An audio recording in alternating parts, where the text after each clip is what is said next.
What's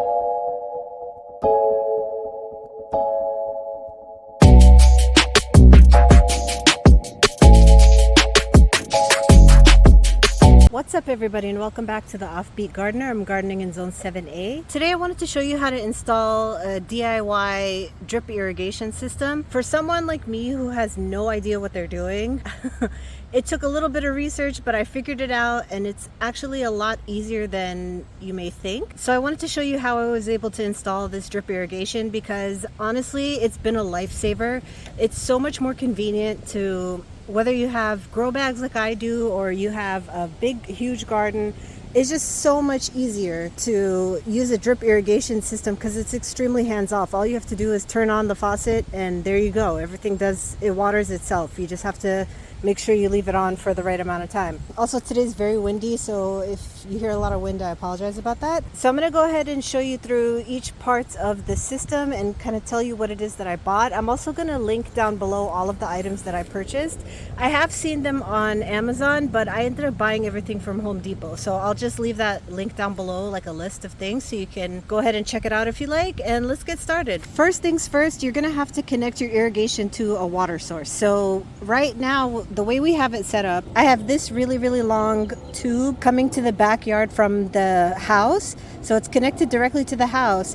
And then from Home Depot I bought this piece, this blue piece, that's a splitter, a hose splitter, and these pieces right here, these 3 pieces, they all come in one pack. And what I chose to do here is to get the one with the splitter, because that way I can run not just my irrigation system, but I also have access to a regular hose that if there's any areas that I need to go and water, whatever, I have the flexibility of having the irrigation set up, but also having an independent hose to use when I need to. Oh, and to get back to the faucet converter, what this does, aside from the splitter that we have here, it has a backflow preventer and it has a pressure regulator.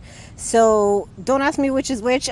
I have no idea. I think this one right here is the backflow preventer and this is the pressure regulator, but I could be wrong. I really don't know. If you go check out the link and see it on their website, you can, maybe it'll tell you which one is which. But the point is, you take the splitter, you attach it to your existing hose, then you take piece right here, all you do is screw it on, then you take the next piece, you screw that on, and then you take this piece and screw it on as well. That brings us to our next item, which is the drip tubing. So once you have your water connection situation figured out, then you're going to need to get a 1/2-inch tubing, and it's just a drip irrigation tubing that takes you from point A to your garden, which my garden is that way. As for this part, if you are going to get the splitter, you just attach your regular hose attachment like you normally would. You just screw it on and that's it. The tubing that I got the 500-foot tubing, only because it was a little bit cheaper if I recall, and also because I wasn't sure how much tubing I needed. I wanted to make sure that I had enough. I didn't want to run out for any reason. So I got the 500, but I think it comes in different sizes, and I'll take you right now to the next. Let's go to the next step. All right, before I forget, the drip tubing, the way you get it into that compressor pressure splitter situation, you literally just take the hose and shove it in. That's all you have to do. You don't have to like have any special tools or whatever. All you do is you take the hose and you push it into the hose connector that I showed you. It's over there for me. That's why I'm pointing that way. The same thing applies for this. So this thing right here, this T-shaped thing, is called a compression T. And the purpose of this for me, and if depending on what configuration your garden is, you may need to buy some of these. I think I bought them individually, so you can buy however many that you need. So I have my irrigation connection coming over here. It goes all the way here, and I have a row of plants here. So what I wanted to do is have a means for another tube to go along the plant line, if you can see that. So that's what this compression T does. it allows you, all you take is some scissors, some really nice sharp scissors. You cut the hose to whatever length it is that you need. You take your T and you just, like I said with the other tube, you just shove this in there and it should reach about here. You'll kind of feel it give you a little bit of resistance once you push it in, and then you know you're good.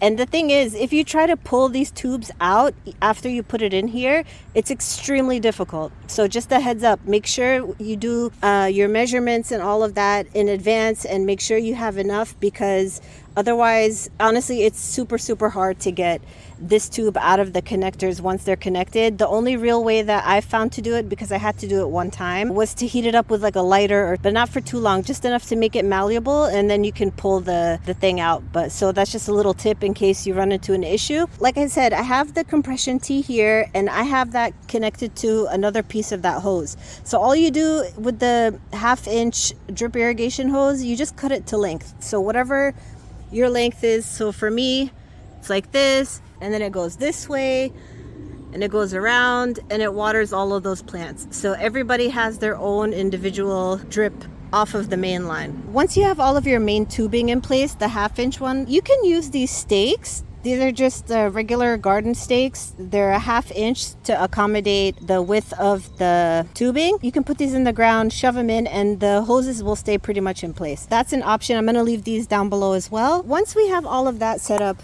we're gonna need another roll of tubing, but this time it's gonna be a 1/4 inch, and that's what this is. So this is a 1/4 inch tubing. The size that I chose was 100 feet because I knew I had a lot of plants to get to. The good thing is that usually when you're running the 1/4 inch tubing to your drip and connecting it to the main hose, you don't really need a long tube. So 100 feet will go, I think, a long way. There's a weed here. Let's get that out. Ain't nobody got time for weeds. So anyway, again, you cut your 1/4 inch tubing to size. So for me, I just eyeballed it and did it that way. Once you've made all your measurements, you're going to need this tool right here. This is a hole punch, and it's designed to fit exactly the size of these things right here. Let me zoom in for you. Here you have a little thing called Barb Connectors. Again, I'll link all this stuff down below so you can see for yourself. Again, you're gonna have to do some math with this, because depending on how many lines you need, you're gonna need just as many of these Barb connectors. So basically, you take your hole punch here and you push it up against the tubing and press down, and it'll create a hole. Once you have that hole, you can install your Barb connectors. I will say the way that I found it easiest is to connect this hose to the Barb connector. And once you get that in, because that was the most difficult part for me for this whole thing, everything was super easy to do and it wasn't too cumbersome, but putting these barbs into these tubes was horrendous. So if you can bribe someone to do it for you, then that's great. Unfortunately, I didn't have anybody to bribe at the time, so I did it all myself. Plus, obviously, I wanted to learn how to do this so I could share it with you guys, and to have it exactly how I want it to be. But I did find it extremely tough on, like, my hands were dead by the time I was done with this because of this one step. So I would suggest taking the Barb connector and installing it into the tubing, and then once you do that, once this connection is secure, then it's super easy to get it in the hole. It just clicks right in. You just take the whole piece with the Barb connector attached, push it in there, and it just clicks and you're done. One more thing about Barb connectors: if you make a mistake, let's say you punch your hole over here but you actually need it over here, they're like Barb connectors, but they don't have any holes in it to allow for water flow. So you just take that little Barb plug, I'll link them down below as well, and you just stick them in the hole. That way it'll prevent any water leaking out of the tube. So if you make a mistake, it's not a big deal. They do have little plugs that you can buy separately to plug up the hole and then not have to worry about it. I'm going to show you right here. I'm going to take this out. So this thing right here is an adjustable dripper on a stake. So the water drips out of this top circular piece right here. It's on a stake just to allow for you to kind of shove it in the ground and leave it in one place. They make different kinds. They have ones that are 360, which is what I have. They also have 180, and I think that's about it. I think they only make the 180 and the 360. I chose to get the 360 because I wanted to make sure that all of my plants are getting watered equally, so that's why I did that. So with the other end of the tube, you can probably see that little bump right there. You basically connect the other end of the hose to the stake, and that's all that's to it. That's it. There's nothing else. It's super easy. There's only one more thing I'm going to show you real quick, because this whole system is going to cost you a lot of money in water unless you have this one last item. So I'm going to go ahead over there and show you what I'm talking about. Last but not least, we all know if you have a hose that doesn't have an end to it, it's just going to leak and spill out of the end. So once you have all of your tubing cut and done and ready to go the way that you want it to be, wherever you end up cutting the end of the 1/2-inch tubing, you're going to need to get something called a compression end cap. That's what this is. So the compression end cap, all it does is basically creates a seal so that your irrigation system isn't dripping water everywhere. So you just you attach this the same way. You just take the hose, push it into the opening, and you just kind of wiggle it around a little bit. That's what she said. It'll attach the end cap. Once you have that, when you turn your irrigation system on, it's not gonna, no water is gonna come out of here. It's just gonna keep circulating within the tube. You saw right there, all I did was go to the water source and turn it on. And with these, all you have to do to get your irrigation system going, or your hose for that matter, is to just twist it, turn it on, and I'll show you what it looks like. And that's what that looks like. Again, this is the 360-degree one. The 180 one, obviously it looks different, but I like this one because it gets all over the place. And what you can do with these also, let's say that's too much water, you don't want that much water, you can twist it and tighten it up and it won't release as much water, or you can twist it the other way and it'll give you more water. So you can regulate also the amount of water each plant gets. So let's say you have a small plant that needs a little bit of water, you can adjust it, or if you have a large plant that needs a lot of water, you can adjust it. So that's pretty much how it looks once it's all said and done. Again, I thought it was going to be super complicated. Honestly, I was a little suspicious of how the whole thing would turn out, but it was a lot easier than I thought. Like I said, the only problem are those Barb connectors.